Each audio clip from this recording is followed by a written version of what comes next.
ayah rapin, dan satu yang dulunya ibaratnya julukannya kebutuhan khusus dari kebutuhan umum sekarang Iya. Ya, harus 30 juz ya. Hebat, luar biasa. Pak Budi pengen bilang apa ke Ojan sebagai anak yang luar biasa nih, istimewa? Saya sedihnya, saya ingat kalau lagi saya ngejolimin dia, maafin ayahnya, maafin ayahnya pernah jolim sama Ojan ya.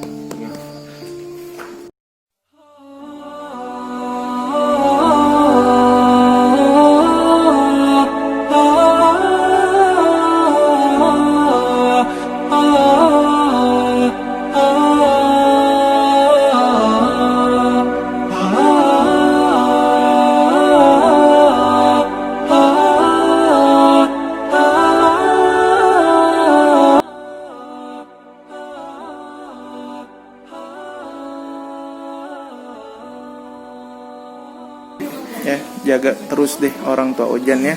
Ojan luar biasa, mudah-mudahan. Semangat, jangan putus asa. Sama teman harus pintar bersahabat ya. Ayah mama sayang Ojan. Biar manfaat buat orang lain ya. Iya. Sama abah ya, bantu-bantu mama. Jadi Pokoknya saya balikin Allah, balikin ke Allah. Nah, ketika melihat sekarang Ojan sudah hafal 10 juz gitu, Terus nggak tahu jadi anak yang berbakti ya Allah. Dia yang ibaratnya yang dulu saya tuh saking karena namanya ada orang manusia ada capeknya ya lihat anak kayak gitu kan, nggak bisa diem ini, ada rasa capek karena ingat ke situ ya Allah, yang dulunya saya marahin, yang saya dijolin sama dia kan. Ternyata ya ngasih hadiahnya bener yang tadi Abah bilang, sisi dunia pun masih kalah. benar. Gitu ya. Jadi itu memang benar ya, sahabat RQ tuh. Tidak ada manusia itu diturunkan ke muka bumi tanpa ada manfaatnya.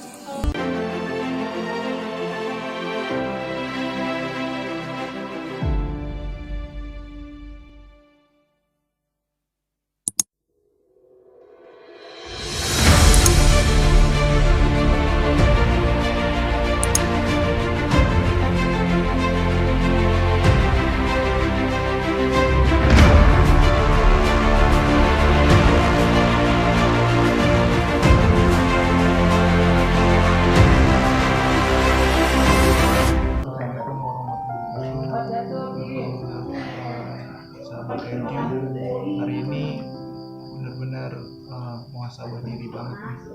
Di samping saya ini ada Ojan. Ojan ini alhamdulillah udah 10 juz hari ini, di hari yang luar biasa buat Ojan ini. Ojan ini salah satu orang yang istimewa dalam arti dia diberikan kelebihan dari Allah Subhanahu wa Ta'ala. Hari ini saya mau membuka nih tentang latar belakang Ojan dari orang tuanya. Ini di samping saya ini ada Pak Budi. Pak Budi salah satu orang tua dari Ojan, dia tiap laki-laki ibunya. di situ sambil dia sekolah, sambil dia ngaji, terus dia nanya sama ayahnya, ya itu apa gitu bacaannya gitu. Terus ayahnya juga kan nggak tahu ya. Belum bisa juga. Belum bisa juga belajar. Akhirnya dari dia ngaji di Aliman itu, saya juga nggak tahu kalau dia tuh ngajinya itu ternyata udah apa 30 juz ke 30 gitu. Saya bertahunya dari Umi, Aku tahunya juga dari Umi. dari Istana Quran ini. Sama Ojan itu Ojan nggak apa juz 30 juz 30. Masa sih Mi? Iya gitu. Terus saya tanya sama guru ngajinya, iya Mama Ojan memang udah apa dia gitu. Ya, ini emang ibaratnya Allah punya urusan ya, susah ya, manusia juga di luar dari pikiran saya juga nggak nyangka gitu kan. Kayak Rojan dulu yang ibaratnya buat ngomong aja kita susah gitu kan. Nggak taunya dia jadi guru saya juga. Kalau lagi saya bingung baca Quran nih, saya panggil dia, Jan, nih bacanya apa? Lalu gitu. Jadi Allah emang bisa bolak-balikin apa yang Allah mau gitu. Saya juga nggak nyangka, dan ketemu juga pengajarnya juga pengajarnya ikhlas. ya pokoknya biar jadi orang berguna aja, berguna, dia punya ilmu apisnya bermanfaat buat orang lain. Melihat prosesnya pasti kan nggak mudah, pasti sulitnya luar biasa, ke alternatif bahkan sampai ke medis dan sebagainya. Itu butuh material pastinya, uang dan sebagainya. Nah, ketika melihat sekarang Ojan sudah hafal 10 juz gitu, kira-kira apakah nanti Ojan ini diinginkan untuk menjadi pembantunya Allah atau diberikan suatu hal yang lain gitu? Apa inginnya hafiz Quran aja atau seperti apa? Saya pinginnya Kembali ke Allah aja deh. kembali ke Allah. Pokoknya saya nggak bisa merencanain ini yang udah yang saya belajar, yang saya udah dapet ilmu yang dari lingkungan saudara ini, ya tujuannya dia pengen begini nggak taunya Allah. Jadi Pokoknya saya balikin melihat ke saya. Allah, balikin ke Allah. Tapi ada nggak di mana fase sedih ngeliat Ozan? Ibaratnya kan Ojan nggak pada tiap saat di rumah gitu. Nah, sedangkan dia nih apa-apa belum paham gitu. Sedihnya saya ingat kalau lagi saya ngejolimin dia, terus nggak tahu jadi anak yang berbakti, ya Allah. Dia yang ibaratnya yang dulu saya tuh saking karena namanya ada orang manusia ada capeknya ya lihat anak kayak gitu kan, nggak bisa diem gini, ada rasa capek karena ingat ke situ ya Allah, yang dulunya saya marahin, yang saya dijolin sama dia kan, ternyata ya ngasih hadiahnya bener yang tadi Abah bilang, sisi dunia pun masih kalah. Bener. Gitu ya. Jadi itu memang benar ya sahabat. Jadi itu memang benar ya sahabat RQ itu, tidak ada manusia itu diturunkan ke muka bumi tanpa ada manfaatnya. Walaupun dia berbeda-beda, ada yang seperti ini sifatnya, ada yang seperti ini akalnya, ada yang seperti ini pola pikirnya, tapi intinya satu, manusia itu ditaruh di muka bumi untuk bermanfaat. Yang membedakan itu kadang manusia itu sendiri. Jadi intinya adalah kita belajar hari ini bahwasanya Ojan bisa membuka mata kita dengan apa? Dengan pola pikirnya yang sederhana tapi hatinya jernih, hingga akhirnya apa? Di dalam dadanya ada Al-Quran. Ini pelajaran buat kita semua, khususnya buat saya pribadi ya, Pak Budi ya. Saya melihat Pak Budi ini luar biasa gitu. Pasti yang namanya, apalagi pada saat sekarang gitu, yang namanya cari uang luar biasa. Di sini anaknya dititipkan, insya Allah ada balasan untuk kita semua gitu. Memang yang paling mahal itu satu, sahabat RQ, istiqomah, tawadhu. Yang namanya menghafal itu nggak mudah. Tiap hari kadang aja kita berkegiatan aja ada capeknya, apalagi yang baca Quran terus dan menerus, bukan hitungan satu hari tapi bertahun-tahun, dan itu menjaga untuk seumur hidupnya. Dan yang luar biasa adalah Ojan ini berbaktinya luar biasa buat orang tua. Kenapa? Dia sudah mempersiapkan untuk akhirat nanti dikasih mahkota untuk orang tuanya. Ini pelajaran buat kita semua. Jika di hari hisab kita dalam keadaan, tapi khusus untuk orang yang Al-Quran, hafiz Quran. RQ itu tidak ada manusia itu diturunkan ke muka bumi tanpa ada manfaatnya. Walaupun dia berbeda-beda, ada yang seperti ini sifatnya, ada yang seperti ini akalnya, ada yang seperti ini pola pikirnya, tapi intinya satu, manusia itu ditaruh di muka bumi untuk bermanfaat. Yang membedakan itu kadang manusia itu sendiri. Jadi intinya adalah kita belajar hari ini bahwasanya Ojan bisa membuka mata kita dengan apa? Dengan pola pikirnya yang sederhana tapi hatinya jernih, hingga akhirnya apa? Di dalam dadanya ada Al-Quran. Ini pelajaran buat kita semua, khususnya buat saya pribadi ya, Pak Budi ya. Saya melihat Pak Budi ini luar biasa gitu. Pasti yang namanya, apalagi pada saat sekarang gitu, yang namanya cari uang luar biasa. Di sini anaknya dititipkan, insya Allah ada balasan untuk itu semua gitu. Memang yang paling mahal itu satu, sahabat RQ, istiqomah, tawadu. Yang namanya menghafal itu nggak mudah. Tiap hari, kadang aja kita berkegiatan aja ada capeknya, apalagi yang baca Quran terus dan menerus. Bukan hitungan satu hari, tapi bertahun-tahun, dan itu menjaga untuk seumur hidupnya. Dan yang luar biasa adalah Ojan ini berbaktinya luar biasa buat orang tua. Kenapa? Dia sudah mempersiapkan untuk akhirat nanti dikasih mahkota untuk orang tuanya. Tapi khusus untuk orang yang Al-Quran, hafiz Quran, itu akan ditutup auratnya. Bahkan orang tua yang tidak menghafalkan Al-Quran, dia bisa memberikan, dikasih oleh anaknya sendiri. Mudah-mudahan saya melihat Umi-nya juga. Umi itu luar biasa. Jadi sahabat RQ, Umi, Pak Budi juga keluar air mata, berlinang air mata bukan karena sedih, tapi karena bangga. Bangganya luar biasa, bangganya amat luar biasa. Apa pesan buat Ojan untuk kedepannya dan untuk khusus untuk sahabat RQ nih? Ya pesannya Ojan, saya bilang yang tadi kasih hafalannya kalau bisa jangan Ojan harus bacaan dibenerin lebih rapi lagi, terus punya apa bahasanya tabungan Jan. Apa belum suruh kamu udah punya hafalan, misalnya hafalannya 10 juz, kamu katanya udah punya 11-12, nah kamu udah bisa itu yang ayah rapin. Dan satu yang dulunya ibaratnya julukannya kebutuhan khusus dari kebutuhan umum sekarang. Iya. Insya Allah buat umum nantinya ijannya buat berguna buat orang lain. Itu pesan ayah. Terus istiqomah itu yang penting. Mungkin harus ini ya, apa? Saya pengen lihat nih Pak Budi sama Ojan dan Umi-nya. Ojan sini Ojan. Coba Ojan peluk ayah, peluk mama, bilang apa? Pak Budi pengen bilang apa ke Ojan sebagai anak yang luar biasa, istimewa. Semangat ya. Semangat, jangan putus asa. Sama teman harus pintar bersahabat ya. Ayah mama sama Ojan. Biar berkat buat orang lain ya.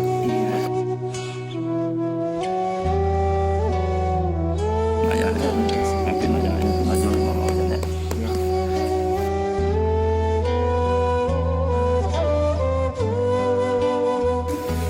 Luar biasa ya.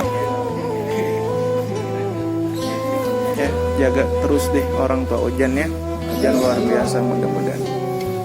Ya, harus 30 juz ya. Hebat luar biasa. Makasih Pak Budi, Umi dan Ojan. Mudah-mudahan nanti pemirsa sahabat RQ itu bisa terinspirasi dari keluarga. Jadi intinya wala ta'asu min rahillah innahu la ya'asu min rahillah. Jadi jangan berputus asa dari rahmat Allah, karena Allah memberi keaksaan selalu. Dan intinya prinsipnya itu sih Pak Budi, la yukallifullahu nafsan illa wus'aha. Jangan pernah merasa dibebani Allah. Insya Allah Allah nggak pernah membebani hamba di luar kemampuannya. Mudah-mudahan. Terima kasih Pak Budi ya. Assalamualaikum warahmatullahi wabarakatuh.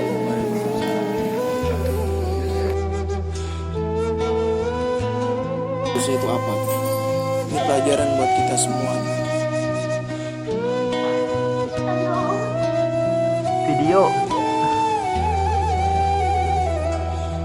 ya bisa.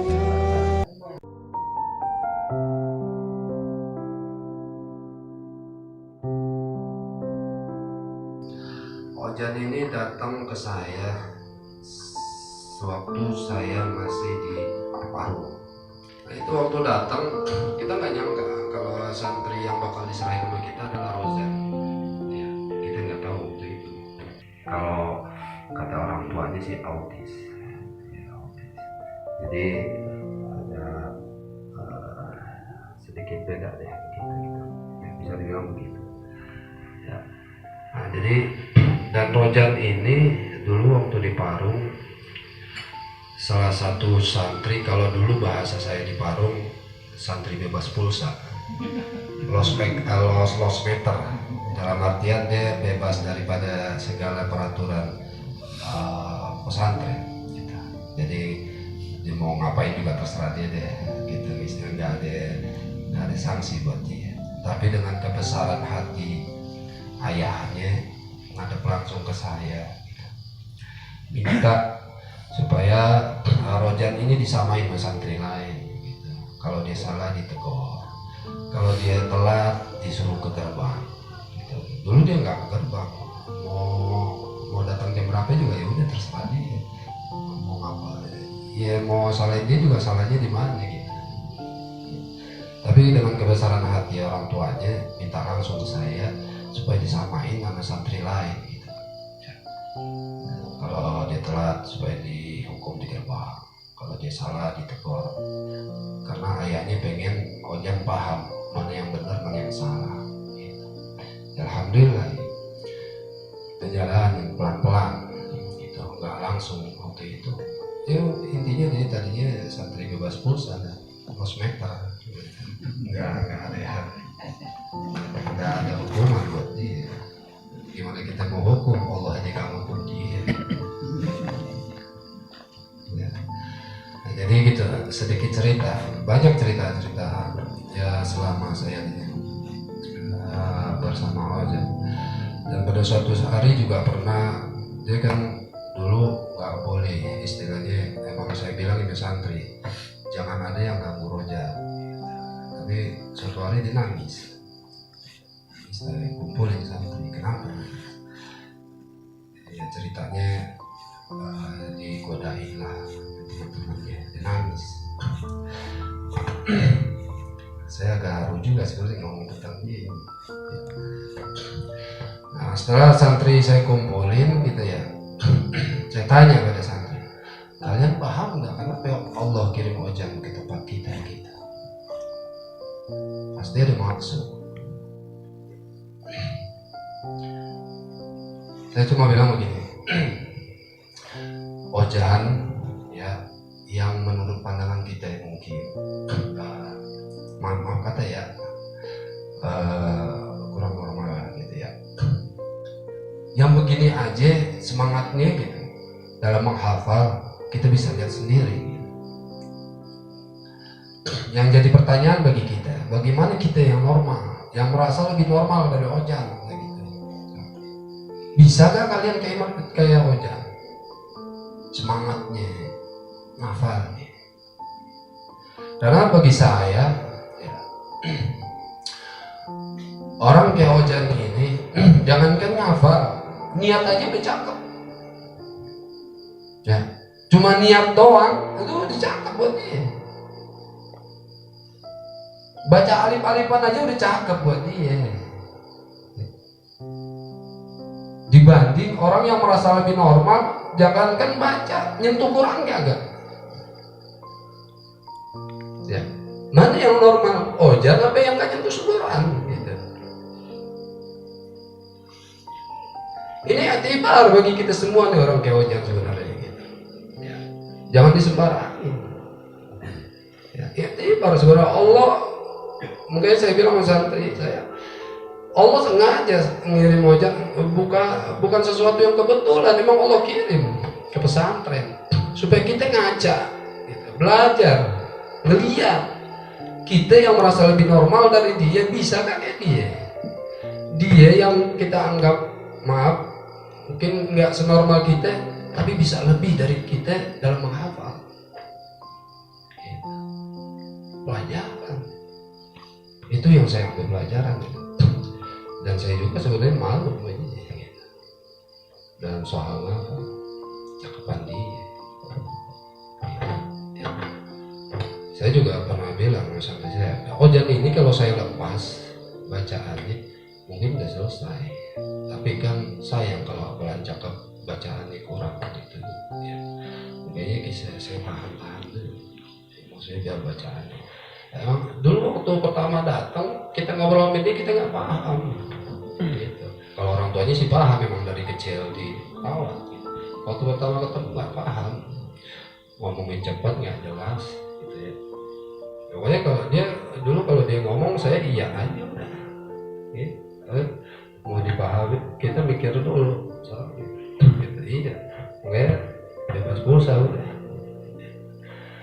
Ya, ini pelajaran buat kita semua. Gitu. Ya.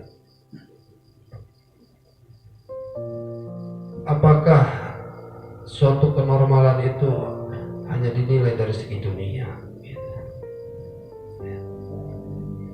Sedangkan orang yang kita anggap nggak senormal kita, dia lebih dekat daripada akhirat.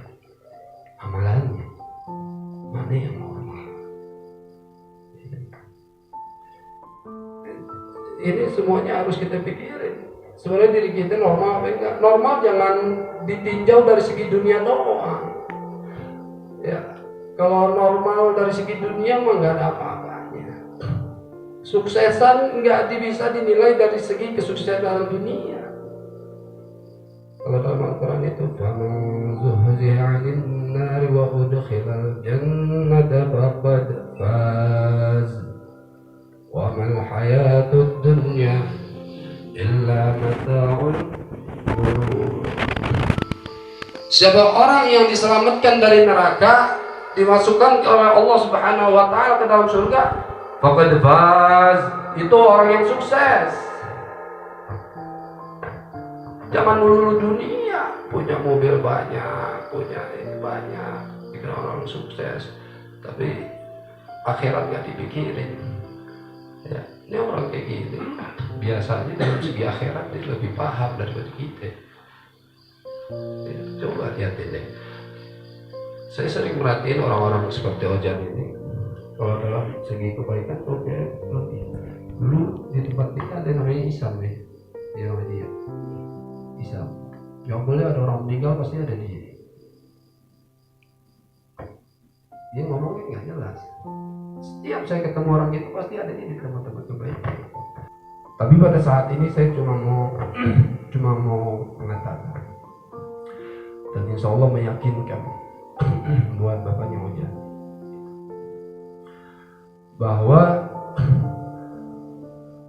semua yang diperjuangin untuk Ojan gitu ya, enggak sia-sia. Semua biaya yang dikeluarin untuk Ojan, semuanya enggak ada sia-sianya. Semua perjuangannya apa yang dilakuin, semuanya enggak ada yang sia-sia. Allah udah ganti semuanya dengan yang lebih baik, bahkan lebih baik dari dunia dan seisi-isinya. Kita dengerin tadi pagi 10 juz Al-Quran udah dibaca. Allah udah sematkan dalam hatinya 10 juz Al-Quran. Ini khairum minad dunya wa ma fiha, lebih baik daripada dunia beserta isi-isinya. Apa yang udah dikeluarin waktu pengobatan, rasa capek, rasa lelah yang dirasakan dalam perjuangan, itu semua hilang. Udah Allah ganti. Apa artinya Ojan bisa sehat kayak kita tapi nggak hafal Quran, tapi dengan keadaan begini punya 10 juz. Kita harus berpikirnya seperti itu. Jangan apa-apa banyak ini banyak itu.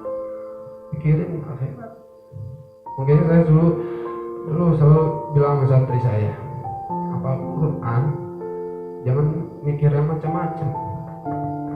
Cukup gimana caranya dengan Al-Quran yang kita hafal kita bisa selamat dari kubur.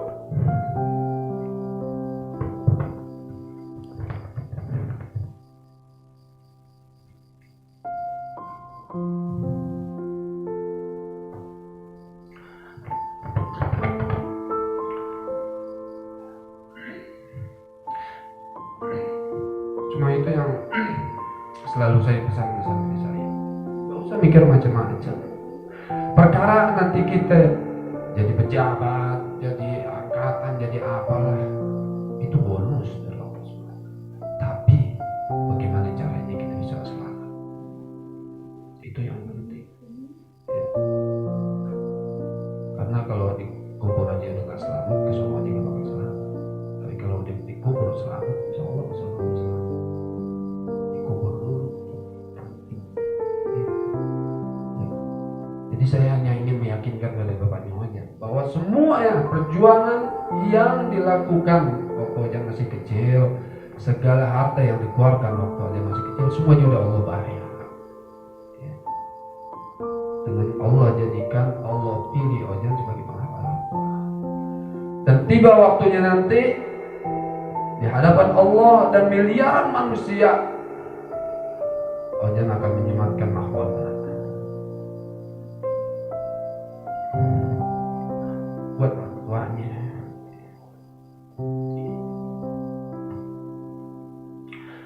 Yang kata Rasulullah, cahayanya lebih terang daripada cahaya matahari dunia.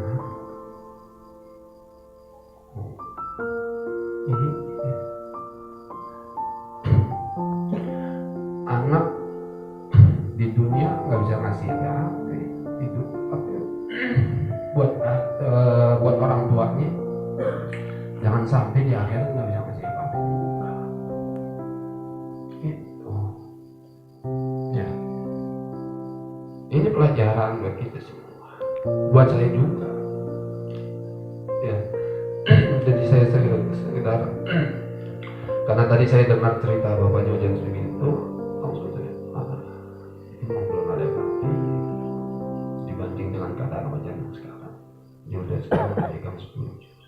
Itu mah tadi khairun dunia wa ma fiha, lebih baik daripada dunia serta isi-isinya. Ya. Jadi itu sekedar apa yang saya tahu sedikit sambutan dari saya. Nanti insya Allah disambung nama guru kita, ya, Ustaz Muhammad Irfan. Kita ambil untayan hikmah yang akan beliau sampaikan. Dan mudah-mudahan kita bisa mengambil pelajaran dan hikmah yang baik dari beliau. Ya mungkin ini saja dari saya.